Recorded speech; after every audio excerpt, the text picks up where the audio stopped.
کیا آپ جانتے ہیں کہ آپ صلی اللہ علیہ وآلہ وسلم نے دشمنان اسلام کو کس طرح کمزور کر کے اپنی داغ بٹھا رکھی تھی؟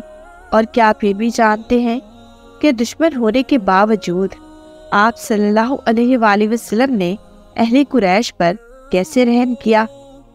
اور کیا آپ کو معلوم ہے کہ آپ صلی اللہ علیہ وآلہ وسلم نے مشرکین کو شکست دینے کے لیے کیا ذہانت دکھائی؟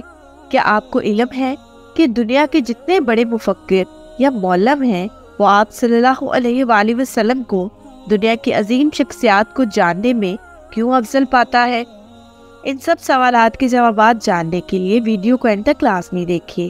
ہم نے 4 شادیوں پر زور دیے رکھا، لیکن یہ کبھی نہ بتایا کہ رسول پاک صلی اللہ علیہ وآلہ وسلم نے اپنی جوانی کے 25 سال ایک ہی عورت کے ساتھ گزارے اور حضرت سودا سے دوسری شادی حضرت خدیجہ رضی اللہ تعالی عنہا کی وفات کے بعد کی۔ ہم نے یہود و نصارہ کی دشمنی کا راگ گلا پہ رکھا، لیکن یہ کبھی نہ بتایا کہ میثاق مدینہ کے وقت یہودیوں کے 10 قبائل تھے اور وہ سب آپ صلی اللہ علیہ وآلہ وسلم کے اتحادی تھے۔ فرانس نے گستاخی کی تو ہم نے اپنے ہی ملک میں آگ لگا دی، لیکن یہ کبھی نہ بتایا کہ آپ صلی اللہ علیہ وآلہ وسلم نے دشمنان اسلام کو معاشی طور پر کمزور کر کے اپنی داغ بٹھائی تھی۔ مشرکین مکہ تاجر تھے اور تجارت کی غرض سے شام جایا کرتے تھے۔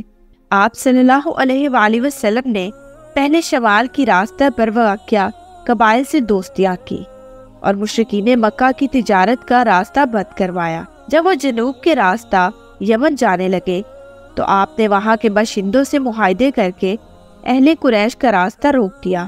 آپ صلی اللہ علیہ وآلہ وسلم نے اپنے ہی ملک کو آگ نہیں لگائی تھی، بلکہ دشمن کو معاشی طور پر کمزور کر کے اس کی کمر توڑ دی۔ نوبت فاقوں تک پہنچی تو ابو سفیان آپ صلی اللہ علیہ وآلہ وسلم کے پاس حاضر ہوا، کہا کہ ان کے بچے بھوک سے مر رہے ہیں۔ آپ صلی اللہ علیہ وآلہ وسلم نے اسے 500 اشرفیوں کے ساتھ بہترین کھجوریں دیتے ہوئے تجارت کرنے کی اجازت دے دی، یعنی اہل قریش دشمن بن کر آئے تو آپ نے ان کی کمر توڑ دی، لیکن وہی دشمن بطور انسان رحم کی بھیک مانگنے آئے تو آپ صلی اللہ علیہ وآلہ وسلم نے ان کی مدد کی۔ مجھ میں اتنی تاب نہ تھی کہ میں آپ صلی اللہ علیہ وآلہ وسلم کو بطور نبی سمجھ سکتا، لہٰذا میں نے آپ کو بطور انسان سمجھنے کی کوشش کی۔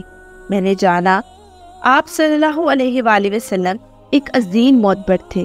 آپ نے اپنی تدبیر سے صلح حدیبیہ جیسے معاہدے کیے جو بظاہر مسلمانوں کو کمزور کرنے والے تھے، لیکن وہی معاہدے آپ کے لیے فتح مکہ کا باعث بنے۔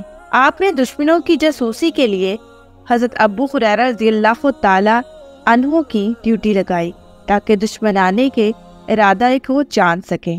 آپ ایک عظیم سفارتکار تھے۔ آپ نے اپنے دشمن کے دوستوں سے دوستیاں کی تاکہ ان کا اثر کم ہو سکے۔ مدینہ کے شمال میں خیبر اور جنوب میں مکہ تھا اور ان دونوں شہروں کے باشندے مسلم مخالف تھے۔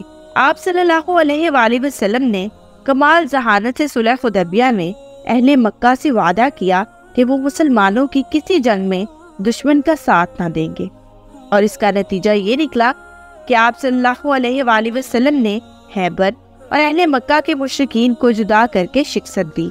آپ صلی اللہ علیہ وآلہ وسلم ایک کمال سپہ سالار تھے۔ مدینہ شہر کے تینوں اطراف پہاڑ تھے اور واحد زمینی راستہ پر آپ نے خندق کھدوا کر مدینہ کو آنچ نہ آنے دی۔ آپ صلی اللہ علیہ وآلہ وسلم نے یہودیوں کے 10 قبائل سے معاہدے کیے کہ وہ اپنے مختلف مذہب کے باوجود مسلمانوں کی جنگی مدد کریں گے اور جنگی اخراجات مل کر برداشت کریں گے۔ آپ ایک بہترین منتظم تھے۔ آپ نے اپنی بہترین نظامت سے ایک اسلامی ریاست کو بام عروج پر پہنچایا۔ آپ نے پولیس اور انصاف کا نظام متعارف کروایا اور مجرم کو گردن سے پکڑنے کی ذمہ داری حضرت علی رضی اللہ تعالی عنہ کے سپرد کی۔ آپ صلی اللہ علیہ وآلہ وسلم نے مختلف ریاستوں کے گورنر نامزد کیے اور ان سے خط و کتابت سے امور مملکت جانتے رہے۔ آپ صلی اللہ علیہ وآلہ وسلم ایک بہترین مولم تھے۔ آپ نے کچھ نہ ہونے کے باوجود صفا کا قیام عمل میں لایا اور لوگوں کی تعلیم و تربیت کا نظام واضح کیا۔ میں کیا، دنیا کا کوئی فلسفی، کوئی دانشور یا کوئی محقق دنیا کی عظیم ترین شخصیات کو جاننے کی کوشش کرتا ہے تو وہ آپ صلی اللہ علیہ وآلہ وسلم کو سب سے افضل پاتا ہے، لیکن ہم نے اپنے نبی صلی اللہ علیہ وآلہ وسلم کے مقام و مرتبہ کے ساتھ ناانصافی کی۔ ہم ساری زندگی چاند کو توڑنے اور واقعہ معراج جیسے معجزات بیان کرتے رہے، لیکن بطور بشر آپ صلی اللہ علیہ وآلہ وسلم کے کمالات کو کبھی بیان کرنے کی کوشش ہی نہیں کی، بالکل ایسے جیسے امام حسین کے واقعہ کربلا کے علاوہ کسی کو امام کی ذات کے بارے میں کچھ معلوم نہیں۔